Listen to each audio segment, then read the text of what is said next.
Esther is a Judean slave in the house of Hur. She was born into servitude. Her father was a slave for the house of Hur before she was even born. So that's the only life she's ever known. And yet she has this sense of a strong sense of self, integrity, dignity, and I think courage that transcends her position in life.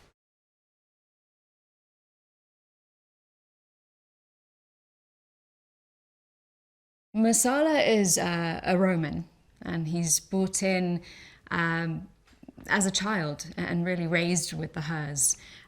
He's never given the Ben-Hur last name. So I think he ends up resenting the fact that he's never really made a Ben-Hur, but he's really a member of the family. He, Esther, Tirzah, and Judah grew up together.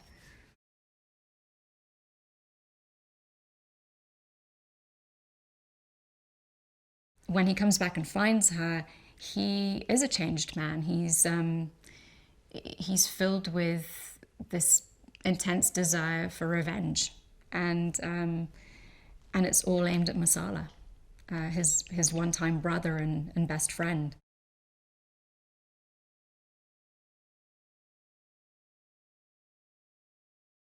Rodrigo is the perfect Jesus, in my opinion. I mean, we happened to go and visit the Pope the other day, and it was a magical experience to see the Pope bless Rodrigo in this role, because he really is just cast perfectly as Jesus. He brings such a dignity, a quiet and strong presence to the character.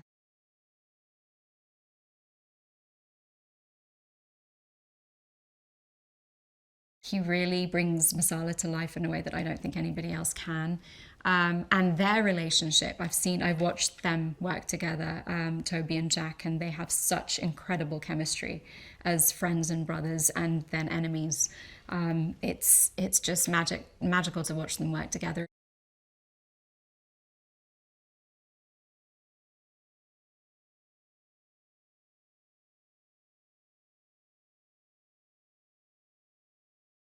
When you first meet the Ben-Hur family, it is under grave circumstances. Judah comes in and is quite injured.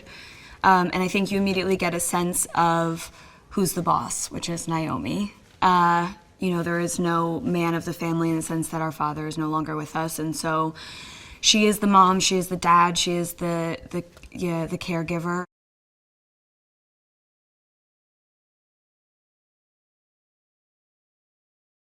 I've never done anything of this scale before, not even close. So I am easily overwhelmed, especially when you go and you see the circus and it's beautiful and the detail is incredible.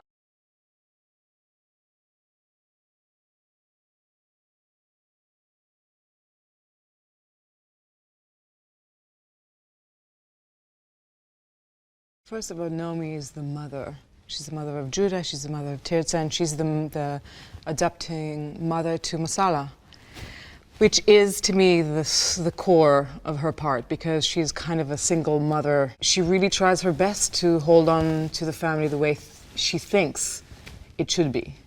And she makes a mistake, which gradually brings the house down.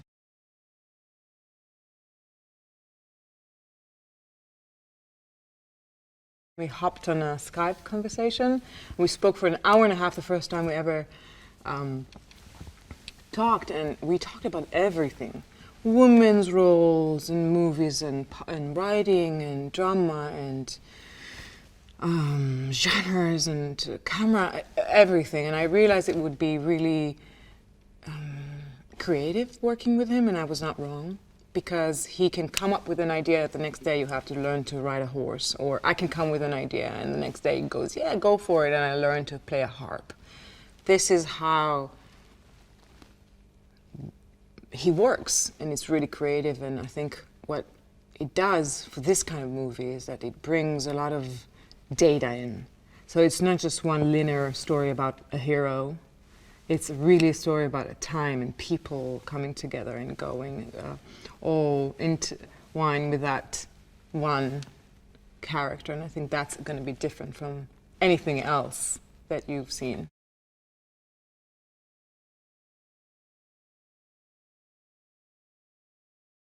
Jack is a prince, in a good sense. You know, he plays a prince and he is a prince. There's something about him very English and polite and fun and light and full of life, and it's really hard to kill. And so for me, that thing about him really is his powerhouse for this role, because once it is killed in some way, you really feel it. Hey, I've got a movie fact for you. Did you know that Darth Vader only has 12 minutes of screen time in the original Star Wars?